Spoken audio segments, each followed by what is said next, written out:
If you don't do it, nothing's possible. If you try to do it, at least you have the hope. You had that third failure in a row. Did you think, I need to pack this in? Never. Why not? I don't ever give up. I mean, I'd have to be dead or completely incapacitated.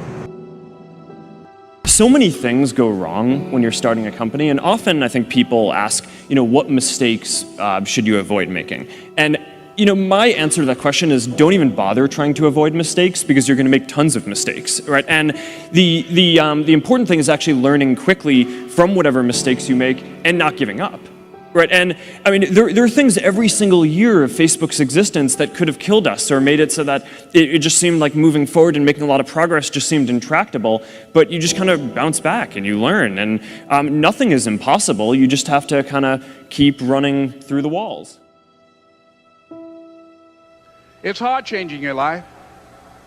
It was hard when just over 3 years ago, in the Penobscot building in Detroit, Michigan, where I was operating my business, and I fell on some hard times, and I was sleeping in my office. It was hard coming into the lobby, and the security said, "Excuse me, Mr. Brown, can we see you for a moment?" And I said, "Yes," and I walked up to the counter, and he gave me an envelope. And he said, "Would you mind reading it here?" And I opened the envelope, and the envelope was from management that said, "This is an office tower. It's not a hotel. Please do not sleep in your office."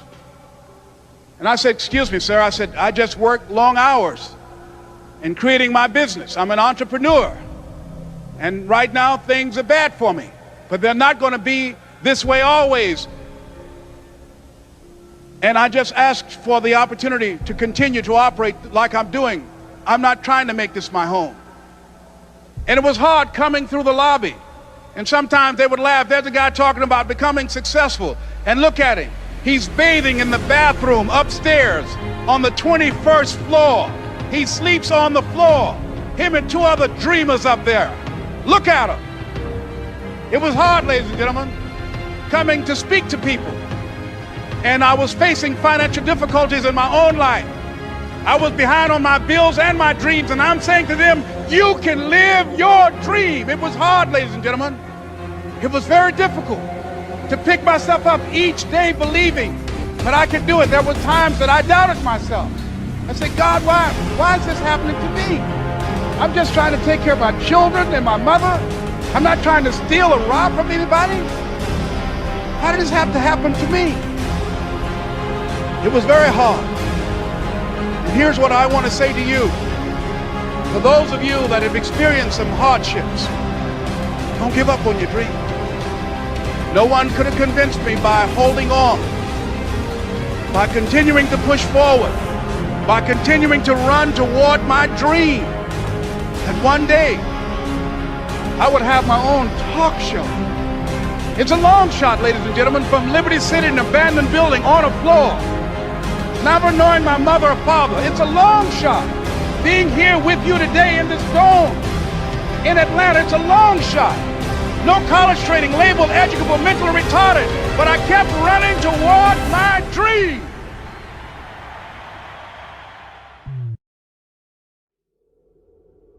You tried to get into 3 colleges. Each time they rejected you.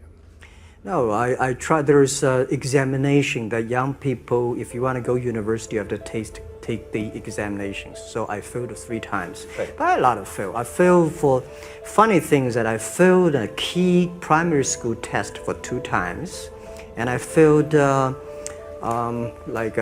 3 times for the middle schools, and you will never believe in Hangzhou, my city, there's only 1 middle school that lasts only 1 year. It was changed from primary school, middle school, because our graduates of our school, no middle school accept us because we were too bad. What effect did it have, though, being rejected? Well, I think we have to get used to it. We're not that good. Even today, we still have a lot of people reject us. I think When I graduate from universities, and before I, for 3 years I tried to fill in the universities. So I applied jobs for 30 times, got rejected. I went for a police, they said, no, you're not good. I went to even the KFC. When KFC came to China, come to my city, 24 people went for the job. 23 people were accepted. I was the only one guy. And we went for police. 5 people, 4 of them accepted. I was the only guy that I received it. So to me, being turned down, rejected. Oh, by the way, I told you that I applied for Harvard for 10 times, rejected. Nothing works the first time. When you try something new, it probably won't work.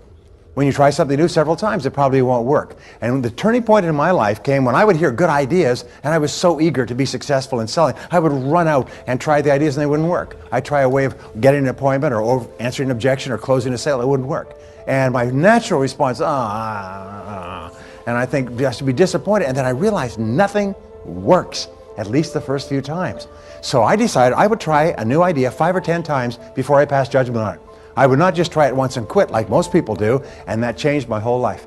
It was a turning point in my life because I realized from then on, if you've got a good idea and you've got a good goal and you want to double your income and improve the quality of your life, and you have to try new things in order to get new results, it's not going to work the first time. So you say, well, that didn't work, try something else and try something else and try something else. Now, if you try, only 2 things can happen. What are they? Succeed or fail. If you succeed, you do more of it. If you fail, you learn from it, get smarter, and try it again. So you cannot lose by taking action. You can only lose by not taking action. Practice faithful persistence. It means never, ever, ever give up. Chicken Soup for the Soul was rejected by 144 publishers. 144 publishers said, we don't want to publish a collection of short stories. The title's stupid, Chicken Soup for the Soul. What does that mean? People don't buy collections of short stories. There's never been, successful chain of doing that. So literally, we spent 14 months trying to find a publisher. And we'd go to New York with our agent, and eventually our agent gave us the book back and said, I can't sell this. So we went to the National Booksellers Association convention down in Anaheim. We went from booth to booth to booth for 3 days. And there were 4,000 publishers represented there. And we go, would you publish our book? Would you publish our book? Would you publish our book? And we got no, no, no, no, no. It was late on the 3rd day that a little publisher from Florida, after we'd gotten over 144 rejections, said, we'll read it. And then they said, we said, well, how many copies do you think we'll sell? After they said, yeah, we'll buy it. A couple weeks later, they said, we'll publish it. And they said, well, maybe 20,000 if we're lucky. And we said, our goal is to sell 1.5 million in a year and a half. Now, have you ever told someone your dream and had them laugh out loud at you? He laughed out loud. Now, if we had given up after 100 publishers had said no, I wouldn't be standing here today. Wouldn't have happened. And so you've got to be willing to persevere. Because we didn't take no. See, when the world says no, you say next. Let's practice that. If I say no, you say yes. Absolutely. There's only 5 or 6 billion people out there you can go and ask, right? There's over 4,000 publishers just here in the state of California. So what we have is this endless possibility, but you have to persevere. It's as if the universe tests our commitment. And so today we have 147 titles in print. We sold over 115 million copies. We're in 47 languages. And over $1 billion worth of Chicken Soup for the Soul books have been sold worldwide. So if you're willing to decide what you want, believe it's possible, consciously envision the future, feel the feelings of what it would feel like if you had achieved this goal, you can have anything, and then you take action, both obvious actions and inspired actions. You can do anything.